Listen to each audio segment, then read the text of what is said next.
A group of teens now allegedly harassing shoppers in a busy Steele Creek shopping center is the talk of the neighborhood. Well, they are accused of throwing liquids, stealing food, and even assaulting shoppers and workers, and it doesn't stop there. Queen City News anchor Derek Dellinger tells us what CMPD now is doing to hopefully address neighbors' concerns. Most of what we know comes from posts on social media, people saying or sharing video of experiences they say they had with teenagers at or near the Rivergate Shopping Center. One man told us of one experience where rocks were thrown at his car, and he learned very quickly that he was not the only one.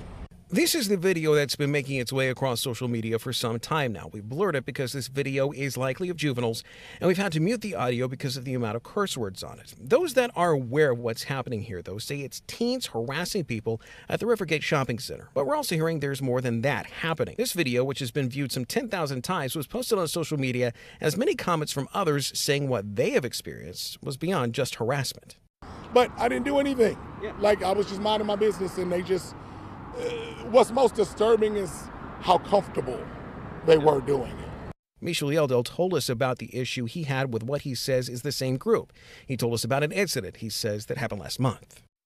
I'm stopped at this light right here, and 5 guys just come out, and I noticed movement on my right side, so I'm like, what's going on here? And the one guy just winds up, and and I made eye contact with him, so I'm like, what is he doing? And then I hear toot, toot, toot, toot.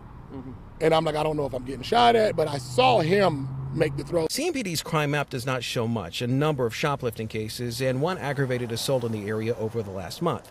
Yeldell says that he actually held off on filing a report until now because he wanted to figure out who was behind the damage to his truck. We reached out to police, and while they could not comment on the reports or what's being reported on social media, they did pass along one piece of information. That Rivergate Property Management is now working to get permits filed to get off-duty cops to patrol the shopping center. There is security at the shopping center now.